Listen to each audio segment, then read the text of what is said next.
Hello, everybody. Welcome back to the channel and welcome back to the Moviegoers live show. This is episode 44. Yeah, been a little bit. I want to still bring back the show. And this is a guest for tonight. I haven't had on for the show in at least 2 years, which is crazy to think about. So it's like, you know what? I'm bringing this guy back. It's finally time to bring him back. So, guys, let's give a big warm welcome back to one of my good buddies on this medium, Gavin. Hello. Has it really been almost 2 years? Holy shit. Nearly 2 years. It's crazy. Like for the show, but like in general, it hasn't really been. It's been like about 3 months. That's crazy. Time flies by, bro. It has. Oh my. Yeah, it's pretty crazy. But how you doing, man? I am doing great. I've had a very nice day today. Went and picked up some more comic books from my local store since I've been really getting into those. But yeah, I've been having a pretty nice weekend so far for sure. That's good. I'm glad to hear it. So, but yeah, I'm very happy to have you back, and go ahead and just kind of shoot the shit for tonight, because since you are a returning guest, it is kind of just a regular hangout. Yeah. So yeah, we'll just go ahead and shoot the shit and talk some movies and all that good stuff. So all right, yeah, sounds great to me. All right, so we already got a few comments in here. We got Ethan, what is up?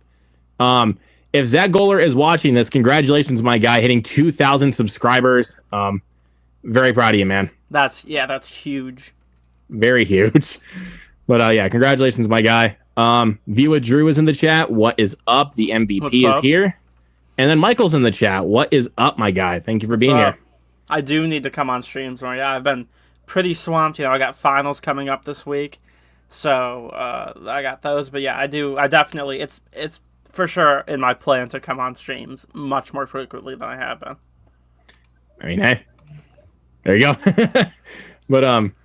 But yeah, so again, this lucky bastard got to see Novocaine early. If you guys are subscribed to him, go check out his review. Yes, my review was posted last night, so be sure to check that out. Yeah, lucky. I really wish I could see it last night. I really wish I could. Oh man, because it looks like fun. It really does. It was. If you really enjoyed the trailer, you get exactly what you were hoping for from the movie. So, it was one of my most anticipated of the year. I'd say I wasn't disappointed. I enjoyed it quite a bit. So, there you go. Yeah. I mean, I definitely would agree with some people with what they've said about the film, that Jack Quaid needs some more leading roles. Yes, he is so fantastic in Novocaine, but also in Companion, which came out earlier this year. He's just a fantastic actor. He can be in everything, and I won't complain. He's fantastic. Yes. But at least to make up for it, at least for me, I saw Mickey 17 now twice. It's getting better the more and more I think about it, honestly. Like the second time I watched it, I was like, I understood a lot more with what they were going for, because they stuff in a lot of stuff within like the first 30 minutes and also try to shove in a bit too much with the messaging. But it gets better the more and more you think about it, if you really let it sink in. So interesting. Yeah. I unfortunately was not able to catch it this weekend, but I'll probably check it out when it reaches home video. I will. I mean, it's better to see it in the theater though, because of the visual effects. Like the visuals in that film are fucking incredible. And I was wondering, is this also like Bong Joon-ho's first movie since Parasite, if I'm not mistaken? It is his first film since Parasite. Gotcha. Okay. I was wondering, because I remember hearing people say that, but I was like, I feel like it's been quite a while. I wonder if he did it anymore, but I guess that makes sense. It seems like Mickey 17 was supposed to come out like 2 years ago or something, so. Well, it was announced like 2 years ago. I think it was supposed to come out last year, and it kept getting delayed. Like they delayed it until January, and then April, and then moved it to March. Mm-hmm.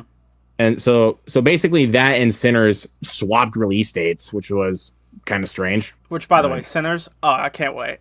I'm so excited for Sinners. Yes, very excited for Sinners. God, I can't wait. Uh, well, I gotta wait a whole another fucking month though. Like, I know. That one I don't I actually haven't seen the full trailer yet. I'm trying to keep away from that. I've only seen the teaser trailer, so I know inklings about what's fully going on. I know it's vampires, but that's about as far as I got so far. yeah, that's really all you really need to know because I haven't watched the second trailer either. Been doing my best to stay away from it because you know what happened with Companion. Like, teaser didn't give away too much, and then the second trailer spoiled the fucking twist. So Yeah, which I will say it's very interesting watching the movie knowing the twist. I honestly think it's kind of helpful because you see things that happen in the first act knowing where it's going and you're like, "Oh, that's definitely a hint to it." And it would have been so beneficial if they did just a trailer that didn't reveal it, because it would have been just like Barbarian or something like it, where something that crazy switch happens and you're like, what the hell's happening? Because Barbarian was that experience. And I mean, speaking on Zach Cregger films, the fact that he's doing Resident Evil is perfect. He's gonna do some scary shit with that franchise. I'm very excited for that movie as well. I mean, Barbarian was creepy as hell, so it's like, yeah he's got it. Yeah, as soon as his name was thrown in the ring, I was like, he'd be my pick for sure. He did some freaky shit in that movie for sure. But I mean, speaking on like twist in not Barbarian, Companion, there at least is another twist in there that is like a total mic drop, and it's like, oh, okay. Yeah, it's a good like party movie. You get some friends over, and it's just a lot of fun to have. I think it's a great movie to watch with friends. Another one that I think is a great movie to watch with friends that came out this year is Hard Eyes. Can't wait to show my friends that. They might come over next weekend, so I'm going to show it to them because, man, I love that movie so much. I honestly prefer, like, looking at holiday slashers, I do think I prefer it to Thanksgiving, but I love that we're getting these holiday horror films again. We're getting the Hard Eyes, the Thanksgivings, things like this when Halloween's gone. And I do think Hard Eyes is honestly better than My Bloody Valentine, just because I think it has more of that Valentine's Day stuff in it. I do agree with that, actually. It has more of a Valentine's Day feel than My Bloody Valentine does. Yeah, plus it helps that it's a rom-com mixed with the slasher, and the rom-com stuff is great. So, but I mean, Thanksgiving, too, can't come soon enough either. I am so excited for that as well, because Thanksgiving, another movie I watched with my friends for the first time. We knew nothing about it, and we had a great time with it. You want to know what's another one that, like, besides, like, watching it with a crowd in the theater, that is also good enough to watch with friends? Hence the background, The Monkey. Yes, another one. It's just batshit insane. I was laughing my ass off. My grandma, I was like, I don't know. She loves Stephen King stuff. So I was like, okay, maybe she'll want to see it. And we both went. Our family went. Me and my grandma, we were laughing our asses off the whole time. We loved it. Camden really enjoyed it. My mom hated it. So it was like a whole spectrum of things. Oh my God. Because it ended, I looked at everyone and I was like, what'd you guys think? And we all went, my mom went, that's stupid. That was so stupid. And I was like, well, kind of the point. But yeah, I loved it so much. The ending, I was a little mixed on the third act, but even then, it wasn't enough to ruin it for me. I just had such a good time. Yeah, the third act kind of dwindled a little bit. It wasn't like from up here to go all the way like down to like my feet or anything like that. It was just like, and then like the last shot happened, and then I was like, okay, you're good. Yeah. it was a little road bump, but for the most part, I loved it, and I was lucky enough to get you can't really see it, but I got the popcorn bucket right back there. I'll put you in the layout quick. Yeah, I got the popcorn bucket right back there. There it is. Yep, I see it now. I see it. So finally, I'm glad I have something for the movie now because I can't wait for that one to release on digital as well, and I'm glad it's doing well. It's doing really well. So. I mean, it doesn't surprise me since Osgood Perkins' last film, Longlegs, did really well too. Yeah, and he has that new movie, I think it's called Keeper, coming out this fall. Yep, Keeper. Saw the teaser for that after the monkey. That looks very creepy. I love how different it seems Longlegs to the monkey to Keeper is for Osgood Perkins. He isn't sticking in one lane, and I really like that. Yeah, I always got to try something different, man. Always got to try something different. But I was trying to think. because it was me and my best friend and this other person sitting on our row for most of the monkey. Like whenever it came to the kills, we laughed our asses off. Like, and a couple people laughed a couple times at some other people laughed a couple of times at the other kills, but other times they were just like, "What?" And I'm like, you guys are missing the point." Yeah, I was lucky enough where my theater was packed, like it was for Long Legs, and with Long Legs, everybody was like feeling the same like creepy, terrified tone. And when that movie ended, everybody you could tell was like a weight was lifted. Everybody took a deep breath. There was pretty much a lot of laughter every time a kill took place on the monkey. Everybody was with it. It's awesome when you can experience something like that. Yeah, I mean, but Mike told the funniest thing that happened during his experience. It was like this dude that was sitting with a bunch of girls, but you can definitely tell by the guy's voice that he's on the queer side. And anytime a kill would happen, he would just go like, "Oh my god, what the hell is that?" That's crazy. It's when he said that was so fucking funny. Like, oh man, yeah, I need to watch that movie again. My theater actually is still playing it, so I mean, I could go watch it again. Mine is. I might, honestly. I don't know if mine's still playing it. So yeah, because they only got for me they only got Mickey 17 this weekend, and they pulled Dogman. So Dogman went to digital quick. That was like 2 weeks after the movie or something. It went by quick. I mean, it still made a decent amount of money though. Like, that's the crazy part. It did just fine, at least domestically for itself. So it's weird that Universal dropped it so quickly. And from the looks of things, Warner Brothers is gonna drop Mickey 17 here pretty quick, because I think it's supposed to come out on the 25th, I think, to digital. Damn. And I'm like, really? You can't let it stick in theaters for longer?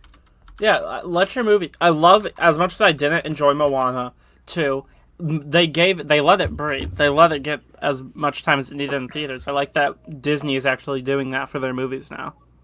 They gave enough time with Deadpool and Wolverine. Yeah, they do like the 2 to 3 month license for it and let it just linger in theaters, and I think that's what they should do. Yeah, but I mean, I hate that I have to wait for like another few weeks or so.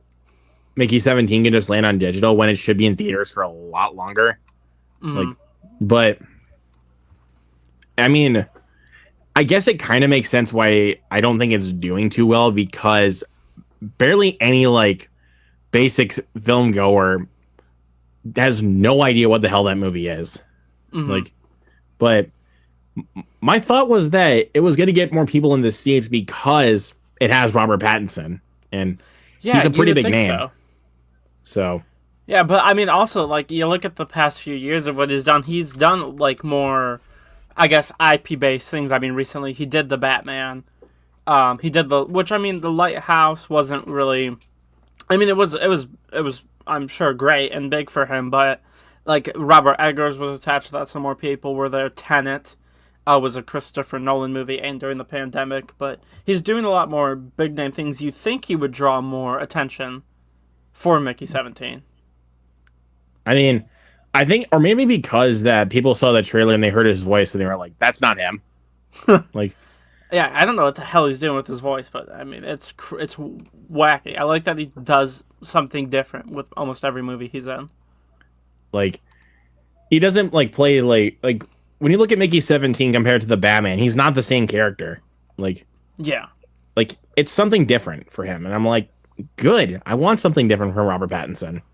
Yeah, that's why you keep casting an actor. It's because he shows potential, and he does something different. He's actually acting. It's not something like The Rock or someone, or like I know you love him, but Jason Statham, where it's pretty much the same role every time.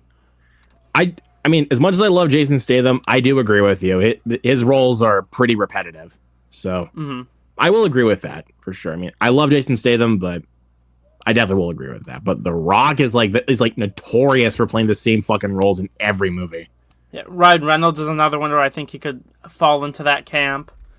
And I love Ryan Reynolds. I think he's awesome, but still he's kind of that Yeah. quirky character no matter what. Trying to think of other actors who kind of play the same roles in every movie. A lot of people say Rami Malek, and I'm like, what?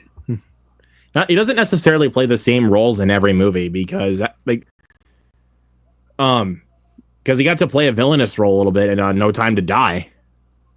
So, because I think it was just after, I think people got like more picky about him after his Oscar win for Bohemian Rhapsody.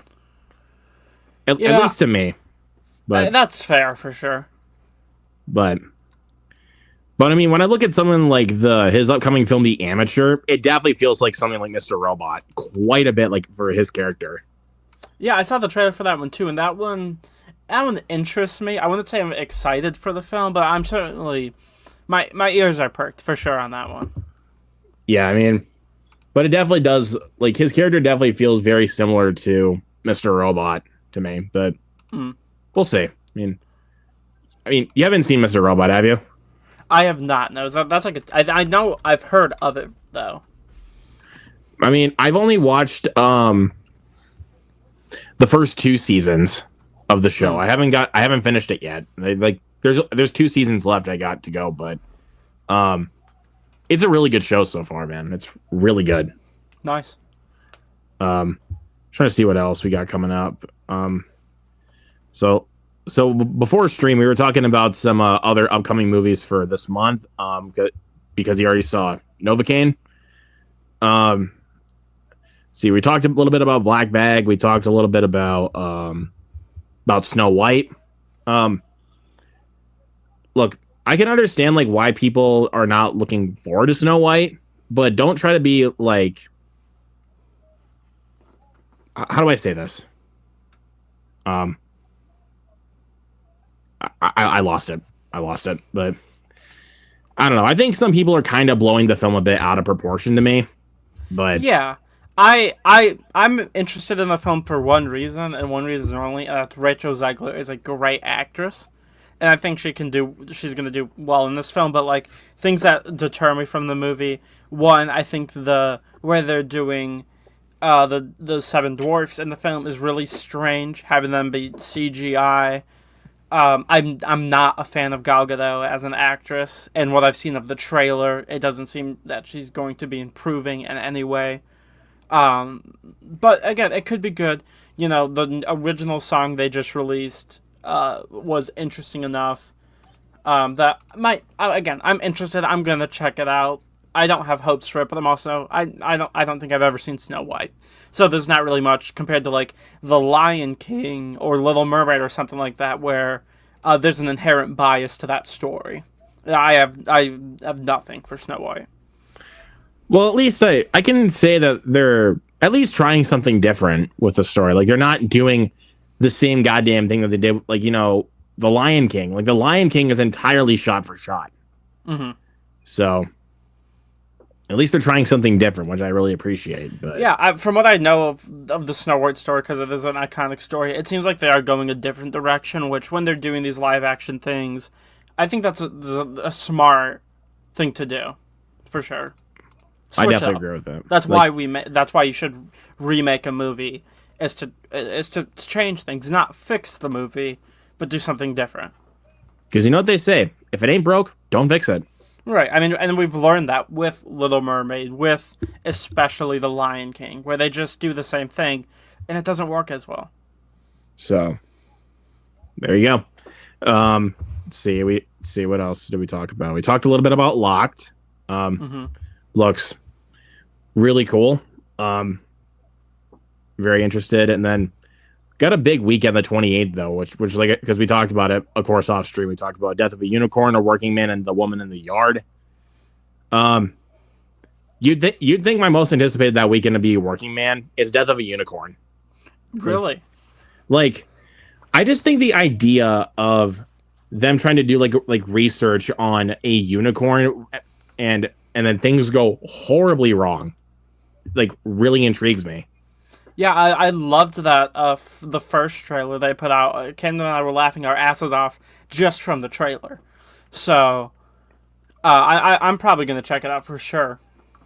Yeah, I'm definitely very excited for that one. I I don't know. I think just the premise intrigues me more because if you look at A Working Man, the premise is pretty much a basic Jason Statham movie. Yeah. Like, but I mean, as long as they offer up some really good action sequences, I'm good. Like, yeah, I mean, it's a movie where you can A Working Man or The Beekeeper or whatever they're doing with Beekeeper 2. Those are movies where you walk into them and you pretty much know how you're gonna feel about it. If you enjoy those kind of schlocky Jason Statham movies, you're gonna have a good time with it. Having David Ayer and Jason Statham working together again so soon after Beekeeper is a smart move. So but yeah. I was looking at this, and they also had it's of course being written by Ayer, but also Stallone wrote it too. Oh, that's interesting. I didn't know that. Yeah, I mean, this is not the first time that Stallone has done a screenplay for another Jason Statham movie. That was, I think, the first time he did that was with Homefront, if I'm not mistaken. Oh, interesting.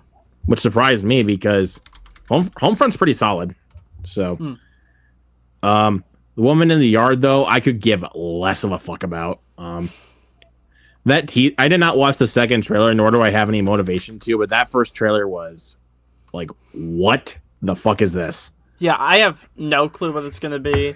I'm more excited for it now that you brought to my attention that it's directed by the guy who did the recent film Carry On, which I loved.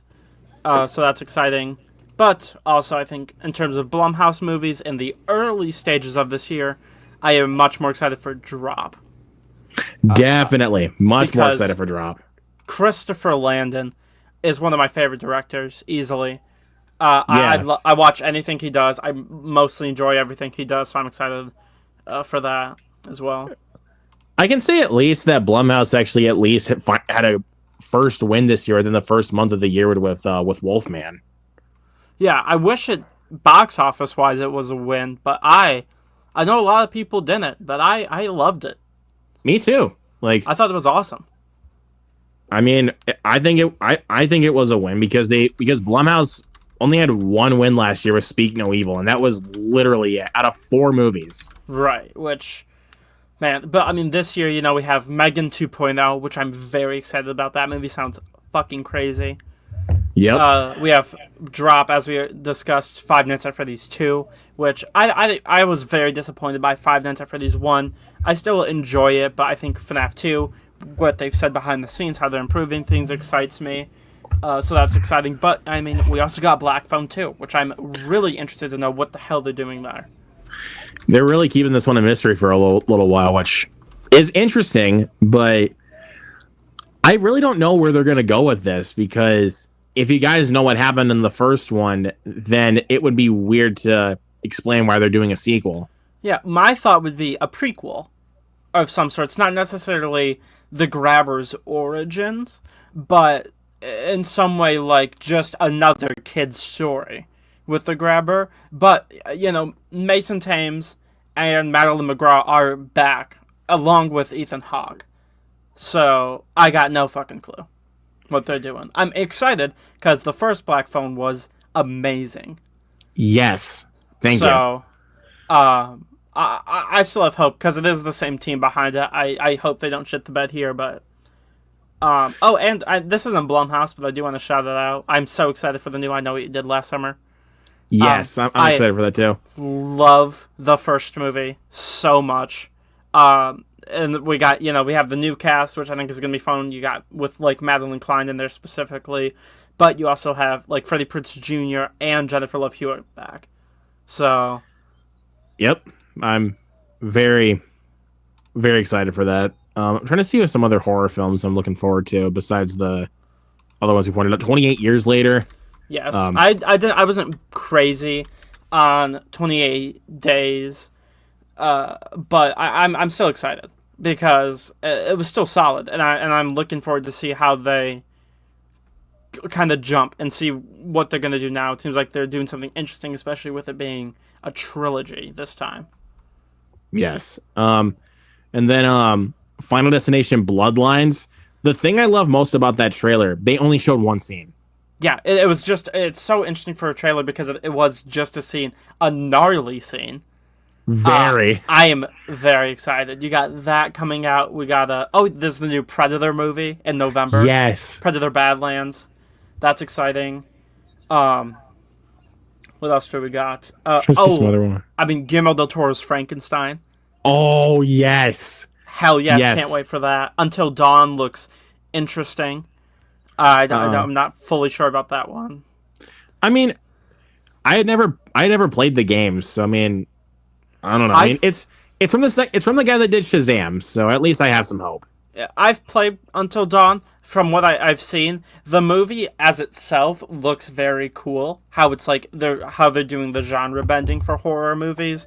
It's just not Until Dawn the game, so that's a little weird. But you also have in May we have Fear Street Prom Queen, which is very exciting. So I'm looking forward to that. What else? I am a very big defender of the first film, but I'm very excited for The Strangers Chapter 2 because I know like everybody hated that first one, but no, it's fine. It's fine. Yeah, my household loved Chapter 1, especially my grandma. She loves that fucking movie. I don't know why she loves it so much, but she does. When I forgot what we saw. I think we saw a Companion, and they played the teaser for Chapter 2, and I just heard her. She was sitting a little farther away from me. She just went, "Fuck yes." So she's ready. W grandma right there. Saw 11 is supposed to come out this year as well, but the producers have been fighting back and forth. So. We haven't heard anything right so far. So that's let's see for other horror films. Sinners. Yes, please give me Sinners. There's a Clown in the Cornfield coming out in a few months, which is interesting. I know people like the book. Bring Her Back from Danny and Michael Filippo. The directors have talked to me. Yes. I'm seated for that movie for the reason they did Talk to Me alone. That was one of my favorite movies of that year. Love Talk to Me. Trying to see some other good ones. Conjuring 4 as well. Which Take or Leave. I don't know. It's from the guy. I think the director of this one did. Yeah, Michael Chavez, who did Nun 2, which was I thought okay. I didn't love it. He did Conjuring 3, which I haven't seen yet. I've only seen the first two. I liked Conjuring 3. I did like Conjuring 3, but it's not anywhere near as good as the first two. But he also did the Curse of La Llorona, which I thought was dog shit. And then The Nun 2, same thing. I thought the movie was dog shit. Yeah, I didn't have any strong feelings on that movie. So, I think Together, starring who does this one star again? I forgot. Let me see. Shit. Oh, it's got both Vera Farmiga and Patrick Wilson back.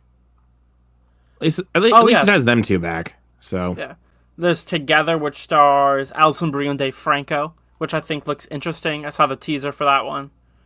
I got that in front of The Monkey, and I was like, "Yo, this looks wild!" Like, yeah, apparently it's a body horror movie as well.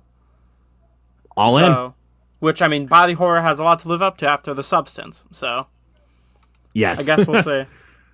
I'm excited for that. I think Together also just premiered at South by Southwest, and it's been getting pretty good word of mouth. So yeah, there we go.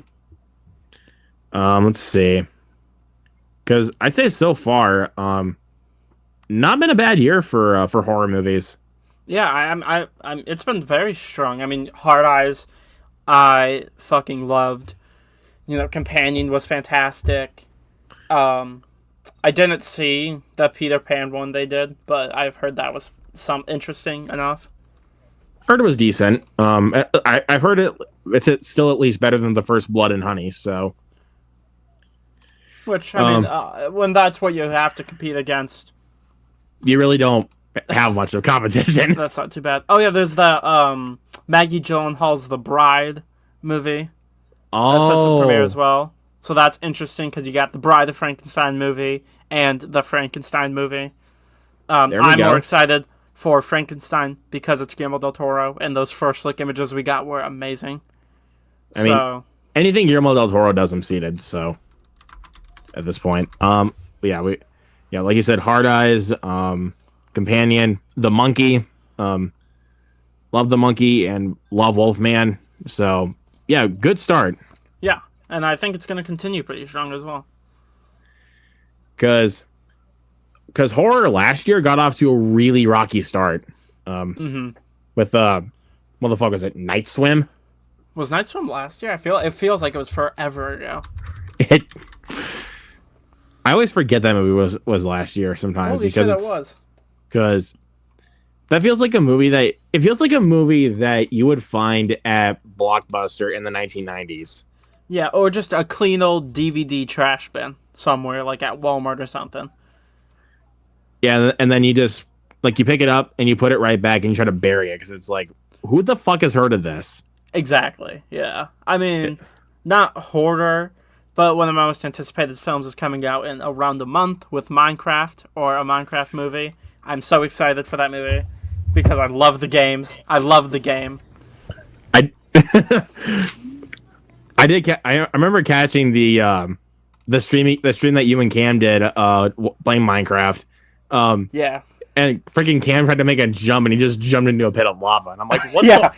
what? Yeah, I love that game. Our friends, we all played together. We got tickets. IMAX Thursday night. We're going.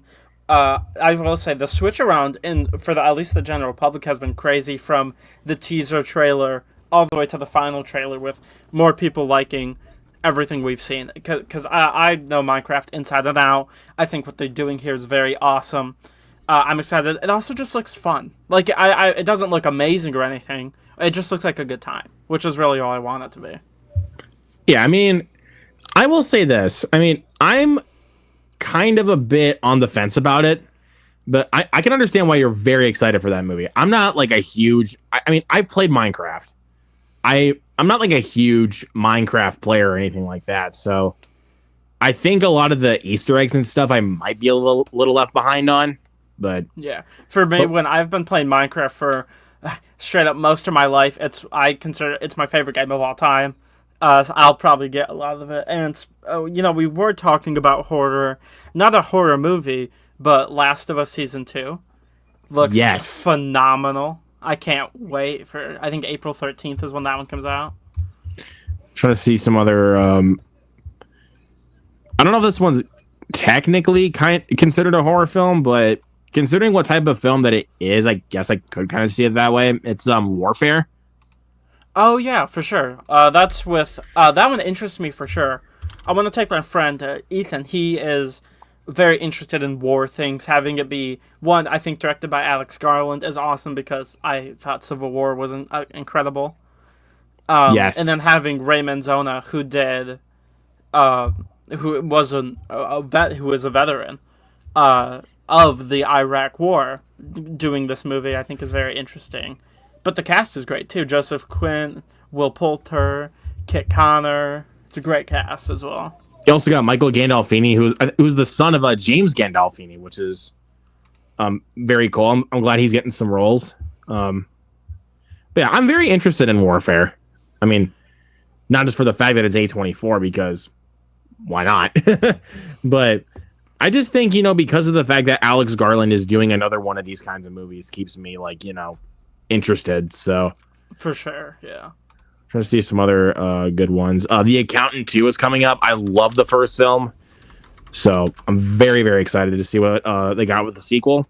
Yeah, just premiered at I think South by Southwest last night, and it's apparently really good. I have to. Cam and I are gonna watch the first one soon because we haven't seen it. But you got John Bernthal in there, who we love, Ben Affleck.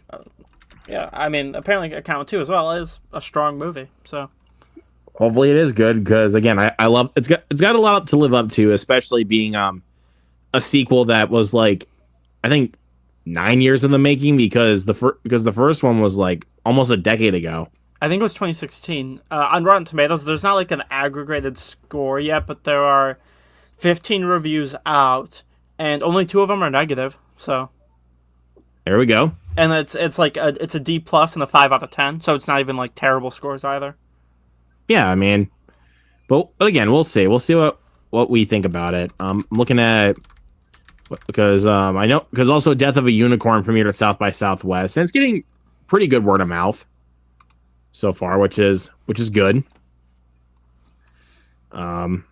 Yeah, it Let's seems like it see. might be another project like the monkey, where it kind of has to be on your wavelength in a way, where you either will fuck with it or you won't. Or it might be one of those cases where it's like if the trailer really interests you, then you might really like the movie. Yeah, for sure. If the trailer connects, it could be a movie that does connect with you. So Which the Monkey certainly did for me because I mean the Monkey was actually my most anticipated film of the year, and thank God it paid off. Like yes, I was so happy. Like can't stop thinking about those damn kills. Like because for some odd reason because somebody recorded a couple of scenes in the theater, which by the way, stop doing that. right. But they recorded the pool kill and the shotgun kill, and I showed those kills to a couple of my friends, and they were like, "What the fuck?" Yeah. As soon as the first kill took place, I was like, "Oh, this movie's gonna be insane," because it was shockingly funny. Like I was surprised how much I was laughing. I mean, with the song that they played in the background of the trailer, it's like I kind of figured it was going to be a comedy. So, True. or in the scene of the teaser, like when Theo James got like the severed finger in his mouth, I was like, "What the fuck?" Yeah. And he's like, "Yeah, everything's fine." And then cut the title, and then the music that was playing in the background, and I'm like, "Oh, okay." Also, Theo James in that movie, fantastic, absolutely fantastic. I would say, I mean, he's good on Bill's side, but on Hal's side, he's fantastic. Like, oh, for sure, yeah. I mean, and then like even the little, I forgot the guy's name, but the who played the younger version of him. It's Kristen Convery. Yeah, he's great too. Like, thank God he just doesn't have someone like playing with fire to his resume. He's at least got someone like Cocaine Bear and now the Monkey. So. Oh shit! Was he? He really wasn't. He wasn't Cocaine Bear. I thought he looked familiar. Yeah, like it took me before I looked up the casting for the Monkey. It took me a little bit to realize it was him, because with those glasses, especially like when he's playing younger Hal, it's like that doesn't look like him. God damn! Cocaine Bear was 2 years ago now. Holy shit! Man, I love that movie. It's insane. It's so good, so fucking good. Just mauls a guy from a tree and then he just falls off and snaps his neck. I'm like, what? I think that was one of my first movie reviews as well. I think that was. It was, yeah. It was in the first like bunch of them. Yeah, that. What a way to kick it off. You know what I mean? Yeah, that's a way to do it. Yeah, I love that movie. Trying to think of other good. Let's see what other ones we got coming out. But I mean, I think this year in general so far, from what I've seen, has been solid. So yeah, I think it could be a very good year for movies from what we've seen so far. Because let's see, that a few of the movies that have been on my most anticipated have paid off pretty well. So like Better Man, Mickey 17, Companion, The Monkey, Wolfman. Only one that really disappointed me was Love Hurts. That was the only one that really disappointed me. Yeah, I didn't bother with that one. I was excited for it, but then all the reviews are coming out, and I was like, do I really want to waste my time with this? Not really. So I didn't. At least Ke Huy Quan makes the film watchable. Yes. Like, and there is really good action sequences with some really solid camera work, but there was way too much going on, and the film is only 1 hour and 23 minutes. I was surprised when that runtime came out. I was like, "Holy shit!" If they cut down on subplots and actually made it a more focused story with that runtime, I'd be more pleased. But no, they disappointed me like to all hell. Yeah, Wicked or not Wicked. Novocaine was like mentioned on my most anticipated, but like my most anticipated, all of them haven't come out yet. It's Superman, Mission Impossible, Wicked 2, Minecraft, Mortal Kombat 2. I Know What You Did Last Summer, Predator Badlands, Strangers Chapter 2, and if Chapter 3 comes out this year, and then 28 years later. So, mine start kicking off in April with Minecraft. Let's see. But Mortal Kombat 2, I can't fucking wait. Yeah, I'm very excited. Yeah, that's going to be awesome. Especially when they got Johnny Cage. Yes, I unapologetically love the first movie. So... No need to call it unapologetic because I do too. Yeah, it's so much fun. I can watch that anytime and not be bored. It's so awesome. Because let's see, I'm looking at my list. Because let's see, I have Novocaine on there. I got Mission Impossible. I have Sinners, Superman, Megan, Karate Kid, and Black Phone. Five Nights at Freddy's. I almost was contemplating taking off Saw 11 off my list because we still don't know what's happening. That's why I didn't put it on my list, is because we really don't know if it's coming out this year. Yeah, that's the thing that really worries me. But, I mean, I still hope we can get to see it, but... I will say, I'm glad it's not... The issue isn't creatively, like the cast and crew know what they want to do. It's just the two lead producers can't decide what to do. Yeah. They don't want to make it the same movie as Saw X was, because otherwise that would not be very good. Right.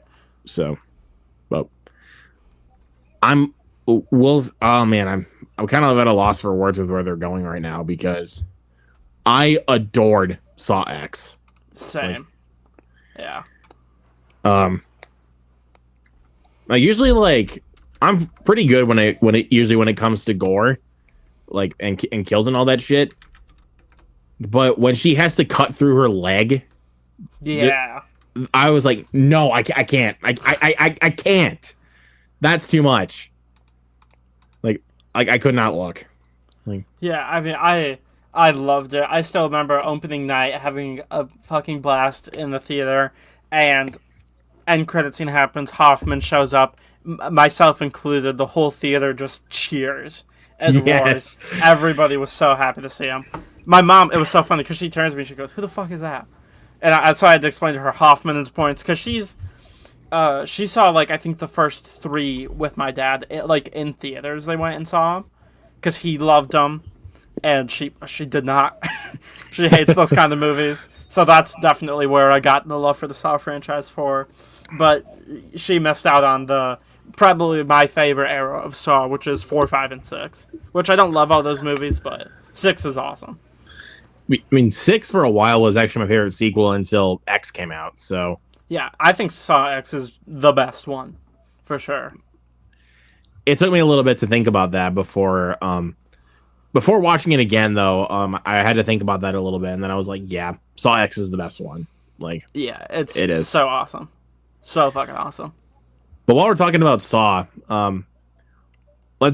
we should go over some of our favorite traps of the franchise. For any Saw fans in here, let us know some of yours in the comments. Some of my favorites. I love the brain one in Saw 10 a lot. Oh, when he has to pick out a piece of his brain. I thought that one was awesome. Yeah, a piece of his cerebral tissue and to put it into a little glass. I'm like, oh, creative trap, but fuck that. Yeah.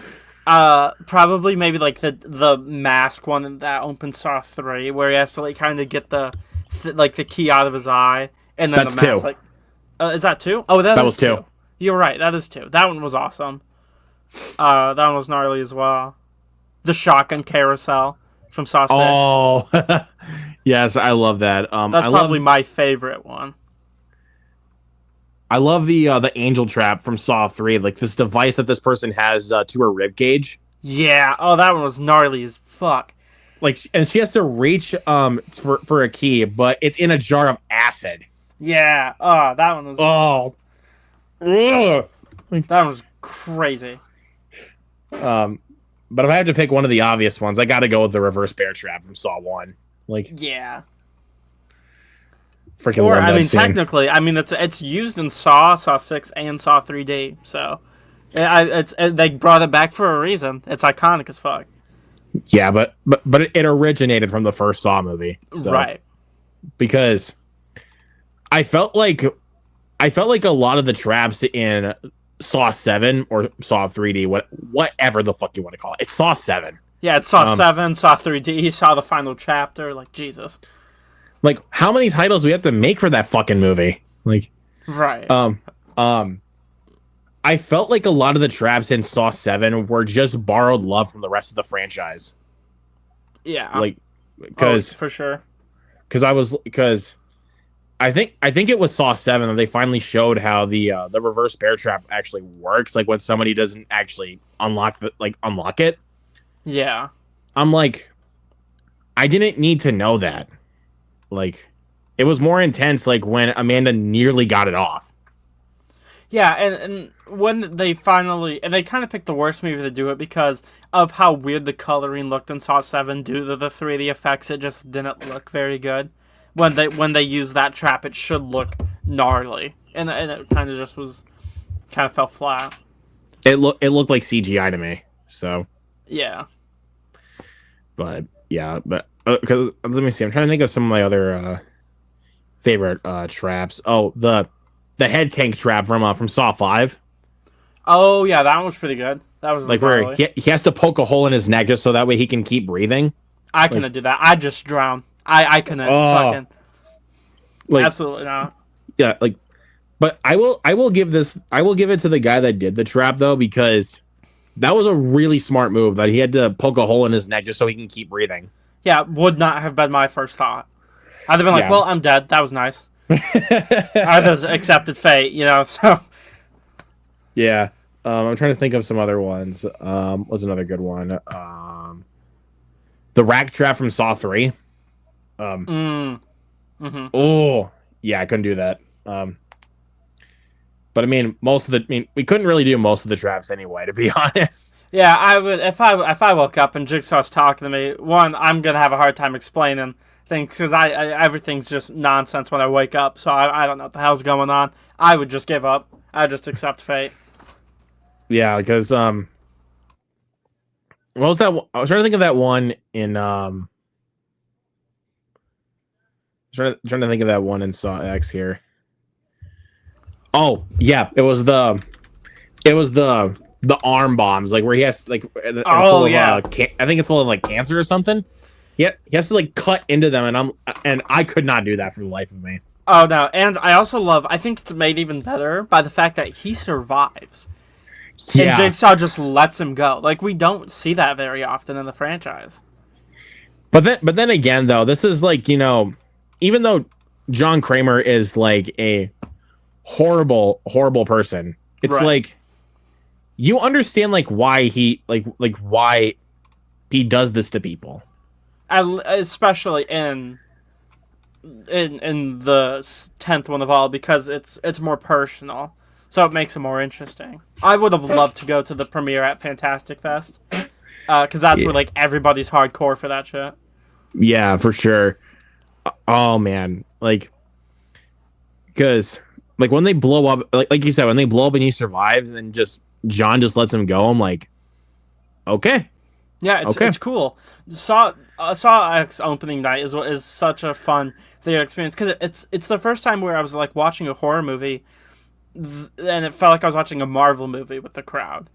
Like, that was one. I think Scream 5 and 6 were another ones were more where I felt it was just crowd pleasing, because I wish I had that for like Halloween Kills and Ends, but those are much more less crowd pleasing, I guess you could say. Those are more divisive entries in the franchise, as much as I love Halloween Ends and enjoy Halloween Kills, but still it felt like an event watching Saw X, which was so cool. It definitely does. I'm trying to think of some other good traps. The I forget which one it's from. That's the when they have to. I think it's called Pints of Blood. When they have to cut some to put like a bunch of blood into like a cup or something. Oh yeah, is that I forget which one it was. Is it like Saw 5 maybe? Could it be Saw 5? Maybe 5 or 6. I'm gonna do a little fact checking and maybe see and see which one it is. Okay, it was 5. It's called 10 Pints of Sacrifice. Is what it's Oh, called. okay. So it wasn't Saw 5. Yeah, that one was pretty good. I really do not like Saw 5, but I will admit there is some good traps. Yeah, the traps are easily the best part of that movie. But other than that, though, that film is no bueno. Yeah, it's rough. I mean, I think it's when they start the Hoffman era. It's when I started to get a little rocky with the Saw movies. It's a soap opera, and by that time, I call it a Saw opera or Saw opera or whatever you want to say, because it's so dramatic and hilarious. But I will admit, when I was watching a lot of those movies for the first time, and the build up to Saw X, no matter how bad they were, I was having a good time watching that. For sure, and because I think it's just the first 3 that are so good to me, and then it starts to really dwindle when it goes to Saw 4, which is it's fine, it's all right, but then 5, it's takes a huge nosedive, and then Saw 6 comes right back up. Yeah, I mean, it's such a strange franchise in how good and bad it can be. Yeah, and then 7 was woof. That one was really bad, but I enjoy Jigsaw though, the prequel. Oh yeah, I like honestly, Jigsaw. It's one of my least favorites. I thought Spiral was okay though. I don't have many thoughts on that one. I do like Spiral, but even though Chris Rock's performance was a bit hit and miss. Yeah, he was certainly in the movie. That's what I can say about him. Whenever he's being regular Chris Rock, it's okay, I'm good.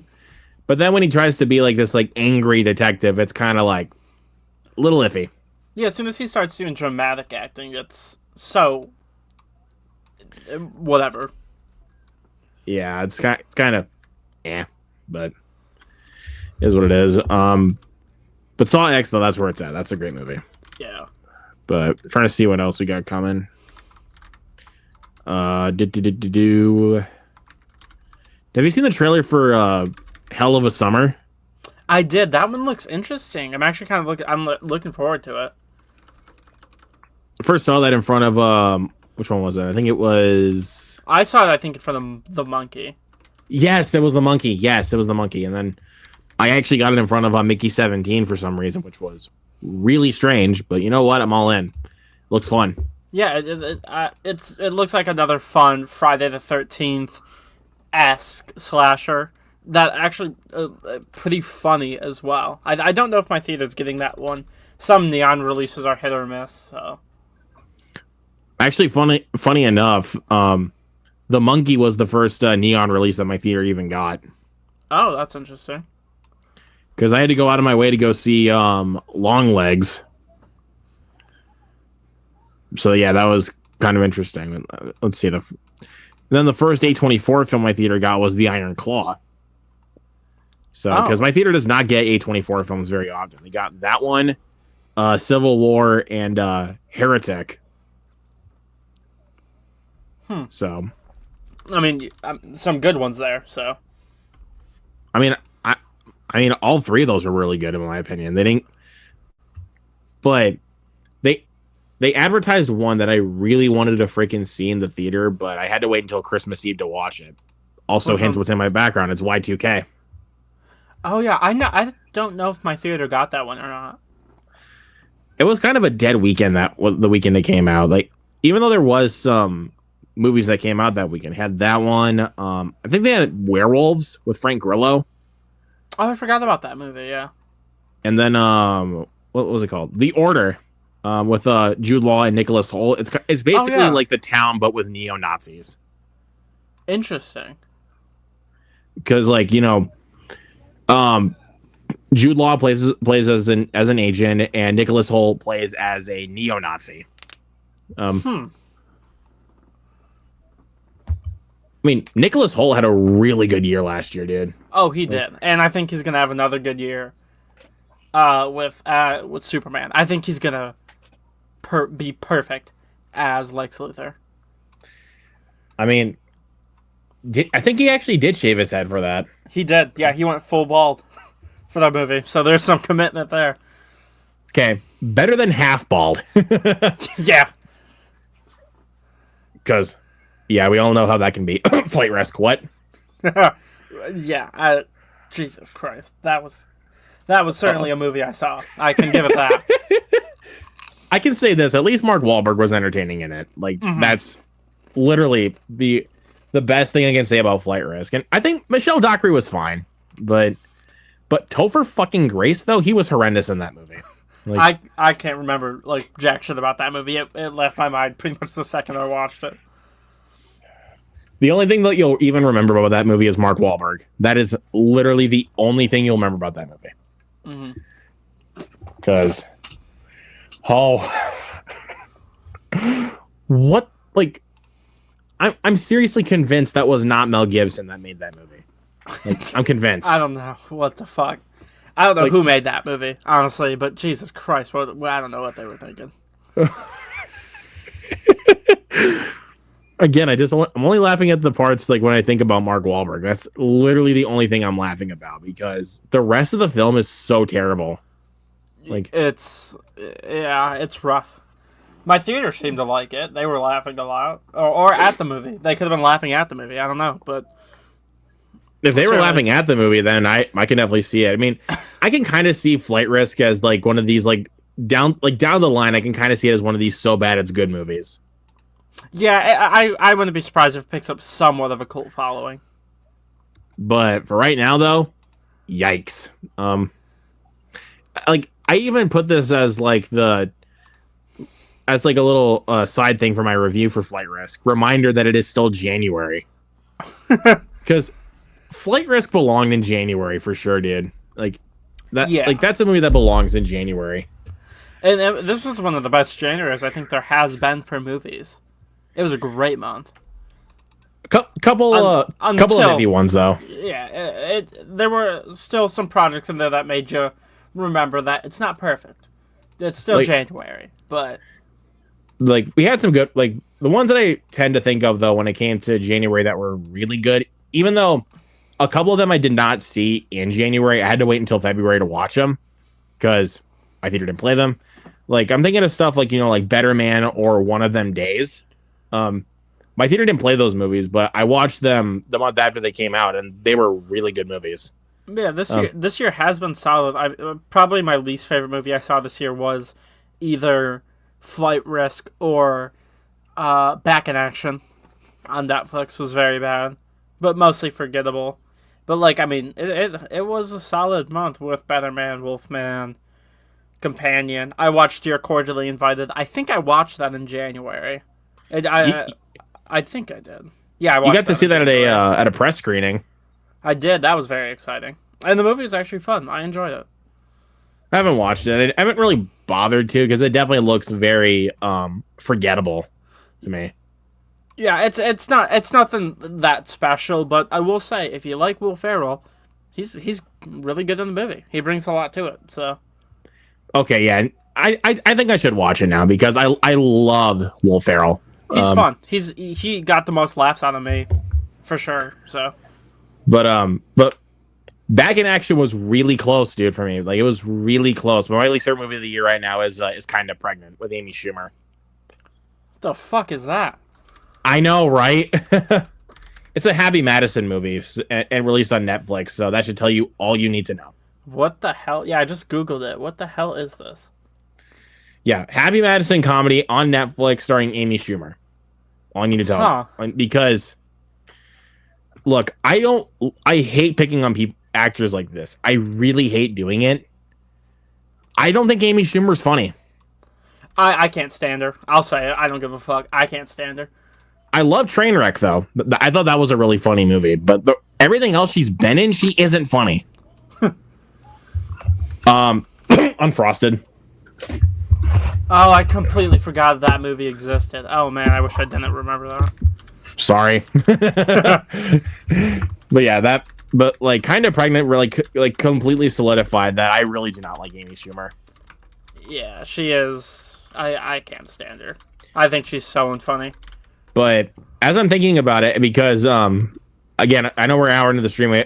We were going to talk about this at the beginning of the stream, but Gavin and I talked about this off stream that the Electric State has really bad reviews right now. Awful reviews. I think really bad is understating it. And we talked about how the film cost $320 million to make, and I'm like, that is fucking baffling. Yeah, right now it has a 23% on Rotten Tomatoes from 22 reviews. $320 million. One of the most expensive movies of all time. So what the hell? Like, think about this. That film cost $320 million, but Mickey 17 cost $150 million. Avengers Endgame cost just a little bit more with $356. And that movie made $1 billion within its first weekend. Right. Like Avatar 2, I gotta know how much Avatar 2 costs, because $460. Fucking Christ, $460? I mean, I thought it was... Jesus Christ, I thought it was shorter, but I mean, again, that made $2 billion. It doesn't really matter what that cost. And like Better Man, I know Better Man cost $110 million to make, but it made sense. Right. It because, of phenomenal. all the, a lot of practical sets, and also with green screen. I mean, the green screen wasn't even all that distracting to me. Yeah, no, overall it looked fine. And of course, you guessed it, the CGI monkey. Right. Here's perspective. Avengers Endgame Avengers Infinity War cost less than the Electric State did, $4 million. But I mean, still, how the hell is the Electric State $320 million? Now I can say this, even though this is not a good movie, Red One cost $250 million. Damn, really? I thought that's a crazy budget. Well, I mean, it didn't look awful, but I mean, I will say, like, I like the look. I like how they did Krampus in that movie. Like, I'll say that. I like how they did Krampus, and I like how they did the polar bear. I mean, that was not too bad. But I'm saying, like, for the guys that were, like, part of the North Pole, like the other animals that they did, I thought that looked horrendous. Like, yeah, it's not a great looking movie. Yeah, I was so confused by that. But again, I love the way they did Garcia the polar bear, and also I love the way they did Krampus. But but also like the final like witch design, like when you get to like the final like third act of the movie, like the final design of the witch, not very good. No, I kind of just lost it. I was already over it by then, like. Because I was just like, okay, just end the movie. I will say, I don't know. Have you watched Daredevil Born Again yet? No. Or, have you seen the original show? Nope. I will say, if you can, I haven't watched a ton of the original show, but I'd say like try and watch a recap. It's fantastic. I love it so much. It's one of Marvel's best shows, and 2 episodes deep. Yeah, I do want to watch that, but again, I really got to find time to do that. So, because watching a TV show to me is a lot more time consuming than just watching a movie. Oh, for sure, it's a very time consuming thing. I mean, especially with hour-long episodes as well. So, and plus, with stress at work and that shit, I don't really have the motivation to do that. So. Yeah, understandable. It is much easier to watch a 2-hour film in the cinema than a 10-hour show at home. For sure. Yeah, because, I mean, Mickey 17 is like 2 hours and 20 minutes, and I can sit through that a lot easier than like spending 6 hours on the couch watching a TV show. And I also think the atmosphere helps that a lot. Being at the theater, it's I think it's a lot helpful than... I'll enjoy my time watching anything more if I'm at the cinema than on my TV. You know what I mean? So. Yeah, for sure. Yeah, but again, I actually think it was because the reason why I found out about the budget for the Electric State was because my buddy Jacob Hubbard posted it on Twitter, and I was like, wait, what? And then I saw like the first like reviews out for the Electric State and saw how much it costs to make. And I was at work by then, but thankfully I was on break. I laughed my ass off when I looked at that. I laughed my ass off because I was like, really? It costs that much and it's getting that bad reception? Yikes. Yeah, I mean, fucking oof. That is hilarious to me. Like, that is hilarious. How did Netflix said they plan to spend $18 billion on projects this year? What the fuck? What are we doing? Boy, they about to be in debt for a while. The problem is that they honestly probably aren't, because they have been doing well, at least numbers wise. But I mean, still, it's just stupid. Well, they did pretty good numbers last year with a couple movies like Rebel Ridge and Carry On. They did pretty well with those. Which I'm glad those movies streamed well for them, because those were fantastic. Yeah, but it's just, I think it's just those two that were like the big ones for them last year. That was like really the only two. Yeah, I think you're right about that. Wait, I'm going to take a look here really quick. I'm looking at my list. Yeah, Carry On. Yeah, that was pretty much it, actually. Between those two. It's pretty insane to think about because more than half of them are not good. I think it just depends on who makes the movies. Yeah, they need to hire stronger people to make their things, because they keep hiking up the price, and I'm not seeing a reason why. Because it's not like they're producing amazing things or something like that. Like, sure, sometimes they are, for sure. Like Stranger Things, I'm very excited to see that continue. So there is still potential to see where we go from here, but as of right now, I just haven't seen a reason as to why they're spending so much money. I really don't get that at all. Like, seriously, like, why does it cost fucking $320 million to make the Electric State? Somebody please explain that to me. Maybe we'll see why the fuck it costs that much this upcoming week, but holy crap. Because honestly, from what I've seen from it looked like it costs like fucking $3 to make that movie. Like especially like the look of the robots. It looked like they cost like $20 just to make those.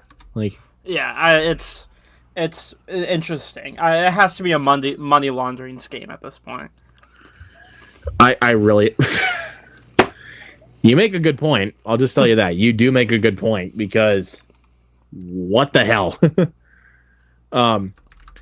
Also, yeah, but I'm already just going to say it right off the bat. I'm already feeling bad for Kiwi Kwan, because I know he's not having a great year. Again, at least he was the saving grace for Love Hurts, but that doesn't make it a good movie. Yeah. But now he's in the Electric State. Oh man, I really feel bad for him. It's sad to see, because he was so fantastic and everything out everywhere all at once. And to see this happen is like, oh man. It's always like one of those ones where it's like you think you have this like big resurgence on your hands, but then it just goes all the way down the shithole. So it's kind of like Ariana DeBose, where she won the Oscar, and then since then she hasn't really been able to find her footing with good projects. I thought she was, at least it looked like she was having fun with during Love Hurts, but then again, though, she wasn't like the greatest thing in the film. That obviously was like Kiwi Kwan, but the thing was, I thought she was good in Wish, even though I know that was a voice acting role, but she was. I thought she was good in that one. There. Yeah, she was good. She's good in that. But Kraven the Hunter, though, I thought she was terrible in. Yeah. I thought she was really bad in Kraven the Hunter. I mean, I can say that at least Aaron Taylor Johnson a couple of weeks later had Nosferatu to look back on because Jesus Christ. At least he had that. Oh, dude, I was really feeling bad for Aaron Taylor Johnson when I watched Kraven the Hunter because, I mean, I know some people like that movie and that's fine, but I thought that film was a fucking chore to sit through. Like, it was really hard for me to sit through. Yeah, it's exactly. I don't even know what to fucking say about the movie. You know what I mean? It's just, it's crazy. I don't know how they keep doing this shit, but Jesus. But thank God those movies are over, because, well, yeah. At least for now. But I'm just glad that they're over, because I think what really would have benefited the universe to actually work is if they actually started out with them being rated R. Yeah, the Venom would have been awesome as rated R. Madam Web, it's hard to see how that would have worked, but like again, yeah, Morbius would have been better in that fashion. So much would have been better. But I know what you're thinking because Kraven the Hunter's rated R, but like, I mean, yeah, that was the only thing that made me at least give some hope for Kraven the Hunter, but even then, it's like making it rated R really did not make it any better. Like, yeah, it was just another bad Sony Marvel movie. Because it's like, you remember this pattern, like you remember this pattern, like, you know, with Alien versus Predator and Aliens versus Predator Requiem, why the first one was PG-13, and then the next one after that was rated R, and the one that was rated R was even worse. Right. I didn't like really either movies, but AVP1 is substantially better. Which, I mean, while we're talking about Alien briefly, I'm so excited for the new TV show coming out, Alien Earth. I think that one I'll be able to put aside some time to watch, because at least that one I'm a lot more interested in. I mean, not to say I wasn't interested in Daredevil, but it's just the fact that I have not watched the Netflix series kind of dwindled that a little bit for me. Yeah, it's definitely, like they said, you can come into Daredevil and not have seen the previous show, but if we're being honest, it's pretty much just Daredevil season 4. So, yeah, that's why I was kind of a little iffy about that, but thankfully Camden is fucking obsessed, so I was able to get the whole rundown before watching Born Again. I mean, does not surprise me in the slightest. Right. Because how many fucking times has he seen Brave New World? Like, what, 7 times? Jesus Christ, something like that. It's crazy. Like, I like the movie, but goddamn. I mean, I could go to the theater like that many times within a month, but like not just to see one fucking movie. Like, I mean, if it's like a movie that's like 10 out of 10 greatness, maybe. But it's Captain America 4. It's not. It's nothing to write home about. It really isn't. I could just imagine Cameron hears you and then he just walks in the door and be like, "What the fuck did you say?" Yeah, no, I gotta watch my back now. But I don't know. It's because I think actually, now that I think about it, Mickey 17 was like the fastest I've seen a movie twice. Yeah, like, you did go back pretty quick. Even though I did the same with Ninja Turtles, but to be fair, Ninja Turtles was fucking awesome. I mean, yeah, you're right.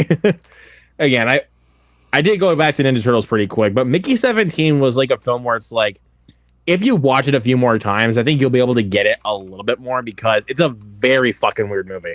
Like, I mean, I figured it's a weird movie, but it's like if you watch it like at least a few times, I think you'll be able to get it a bit more with what they're going for, because it isn't just a sci-fi comedy; it is a political satire.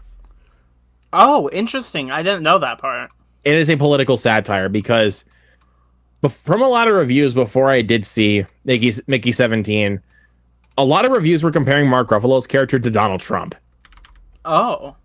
And I'm like, and then like when you watch the film and you see his character, you're like, yep, can certainly see why. But and if you're like annoyed by his character, good, because that's actually the kind of the point of his character, to be honest with you. Like, Interesting. because like you know he's the villain straight off. Like, I mean, if you watch the first trailer and like saying like the thing about multiples, it's like you know he's the villain.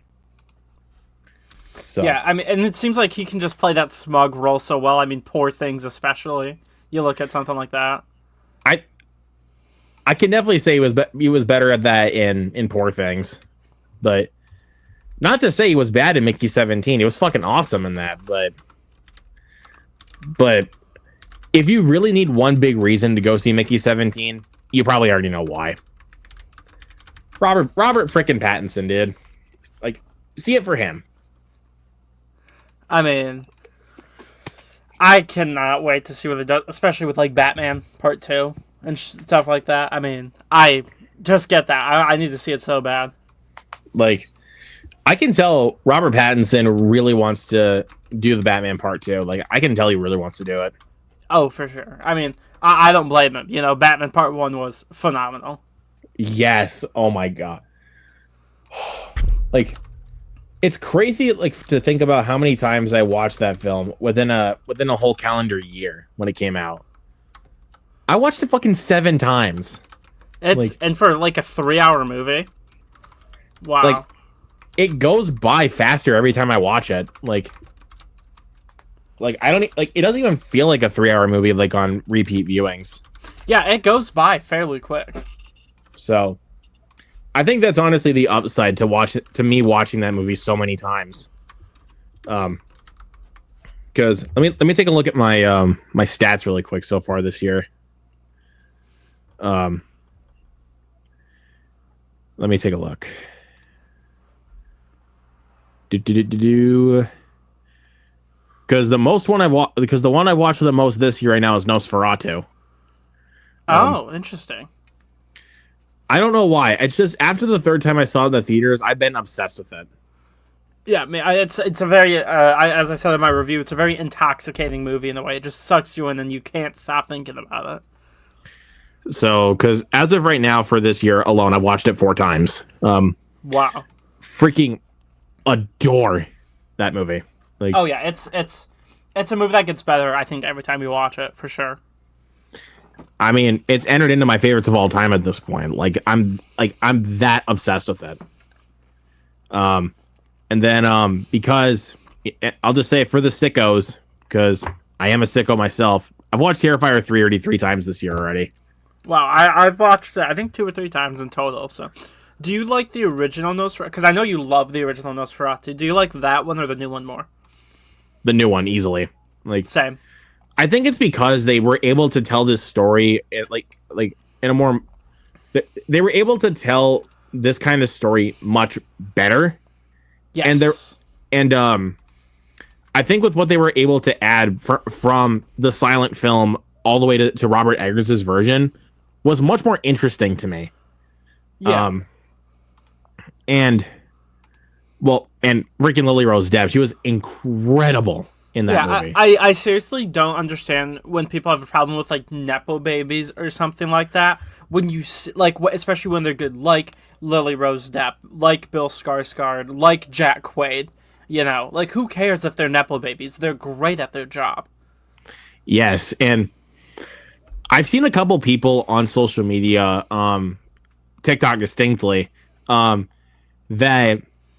have said like, that have said something along these lines, like, did we forget what good movies are, or are we just calling every movie that's not a Marvel movie a good fucking movie? I'm like, not true, because Deadpool and Wolverine was so good, right? But you want to know, because he's like, how the fuck are people liking Nosferatu? And I'm like, because it's actually a good fucking movie.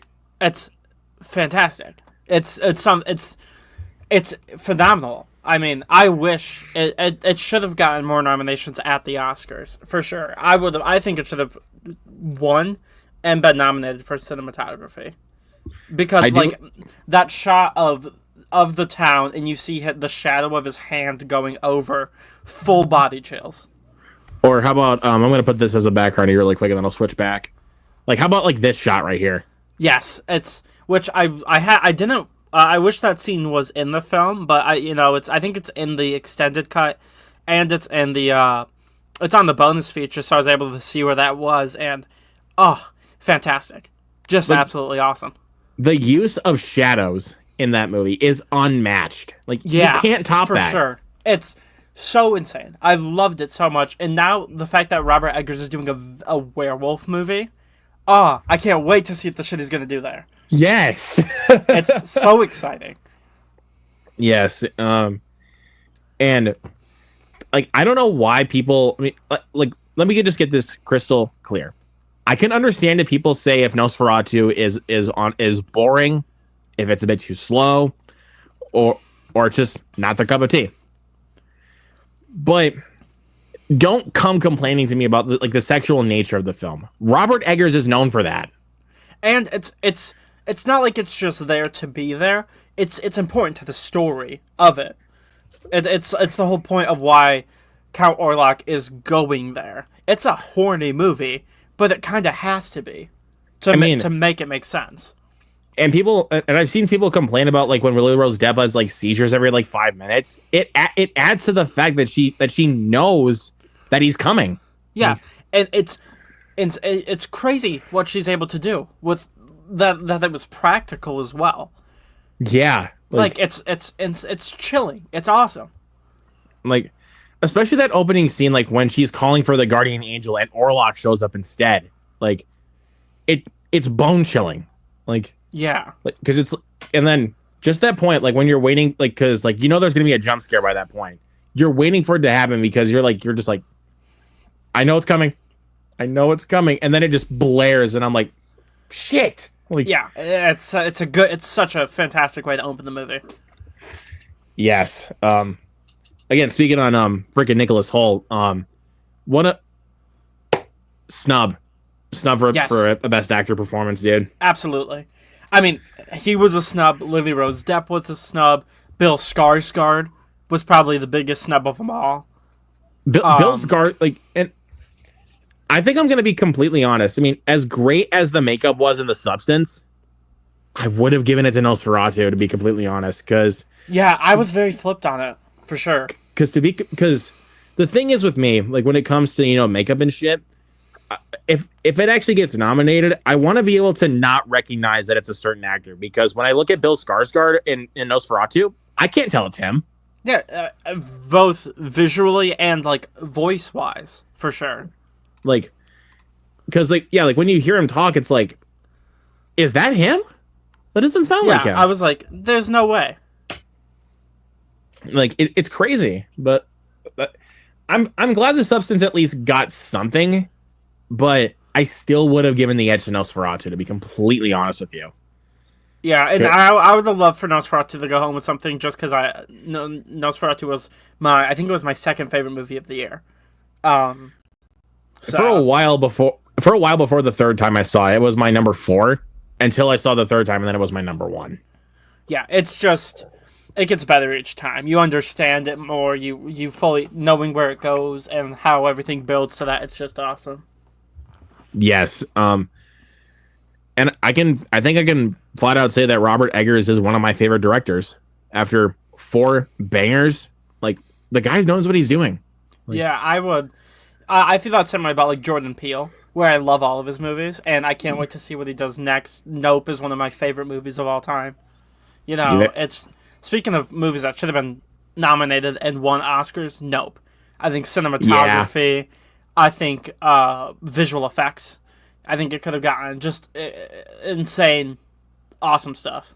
Yeah, like you said, cinematography. Like, my God, looks so beautiful on the big screen. Yeah, it's just unreal. Yeah, great movie. Can't wait to see what Jordan Peele has up his sleeve next, because he hasn't revealed what it is yet. Yeah, I'm very excited. I'm seated for anything he does. So I mean, like, let's do this. Let's name 5 modern directors that you'll be seated for anything that they do. that's very good. Robert Eggers, Jordan Peele, I can put up there for sure. Definitely those two. Like those are like the 2 obvious ones that you and I both can do. Denis Villeneuve is probably one. Yep, that's a good one. There. I put Osgood Perkins up there. I'm seated for anything. Yes, I'm grabbing that one too for sure. Yeah.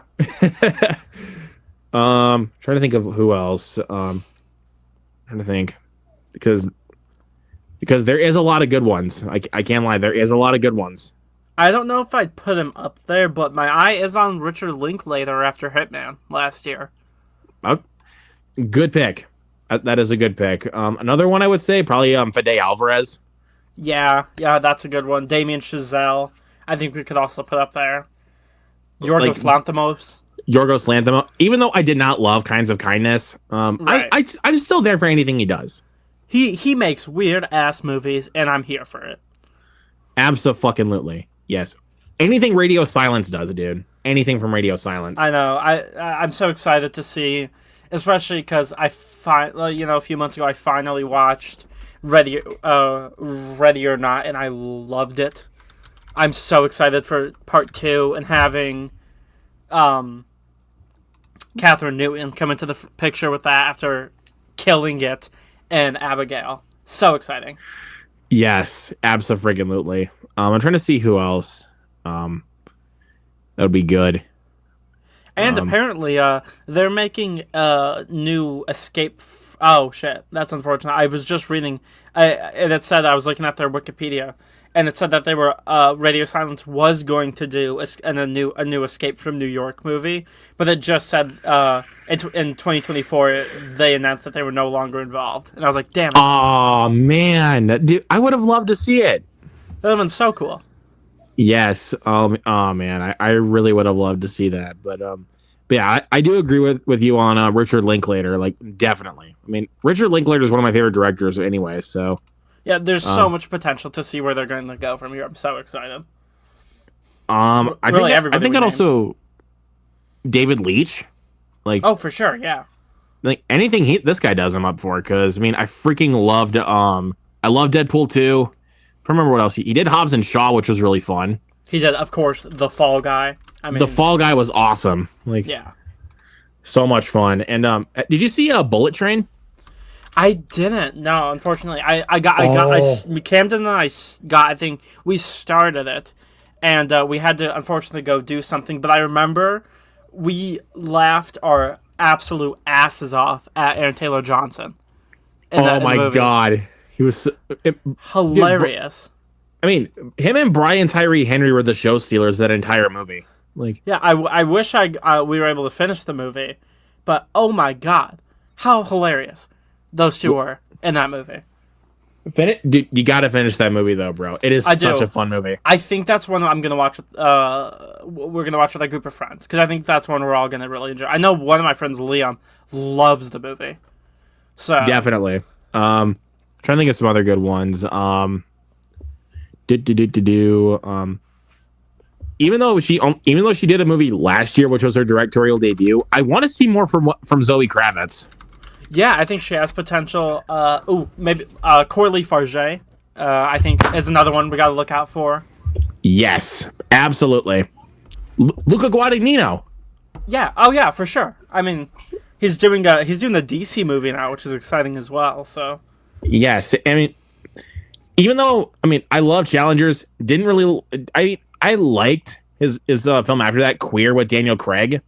It was pretty solid, but Challengers is where it's at, dude. I rewatched that a few nights ago, and it's so fucking good. Lee Winnell, yeah. I still want to see what he's going to be doing next. Yes, trying to think of other good ones. Christopher McQuarrie, who does, of course, the Mission Impossible movies. Yes. I want to know what else he's going to do. Andy Muschietti, I'm a fan of. I know a lot of people don't love The Flash. I fucking love it, so. The duo Scott Beck and Brian Woods, the guys that did Heretic. Yes, those are ones to keep an eye out for. Definitely. Trying to see who else. I'm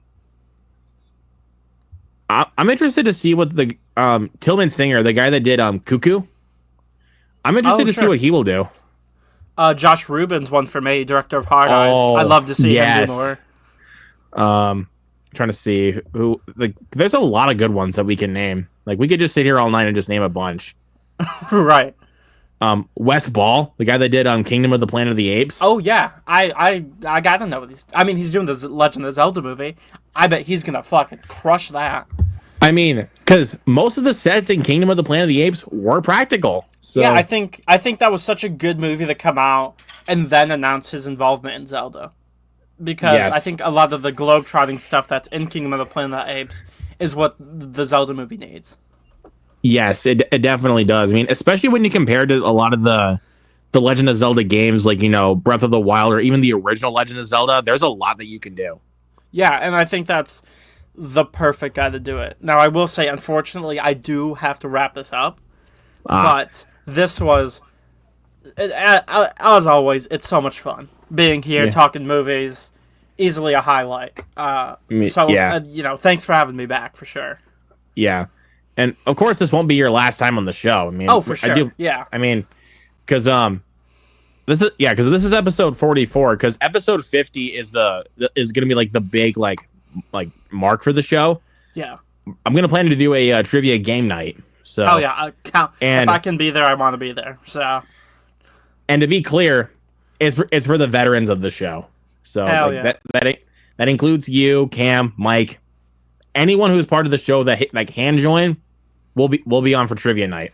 Hell yeah, yeah! I definitely want to be there. So, and once we get to that point, though, I will of course give you guys the rules. So sounds great when we get to that point. So, but that'll do it for tonight. So, Gavin, thank you so much again for coming back, man. It was a real blast having you on. Oh, it was. So, if you guys aren't subscribed to Gavin's channel, what are you doing? Go subscribe to his channel and check out his reviews, especially, like I said earlier, for Novocaine. Mm-hmm. Please go check that out. Any reviews that you're got coming up for later this month? Yeah, I mean, I'm reviewing Daredevil weekly, so I have those reviews coming out. I'll have reviews out for The Electric State soon. Pretty much a lot of the large movies coming out this month I will be discussing. And it's a lot of fun over there. I love what I do. If you like Luke's stuff, which I assume you do, your safe bet is you're gonna like my stuff too. So, yeah. There you go. But thank you for that, though, bro. Thank you. Of course, yeah. But hey, but again, thank you everybody so much for watching. Again, go check out Gavin's channel, please. He deserves your support. And we will catch you guys in the next video. Peace out. See you guys.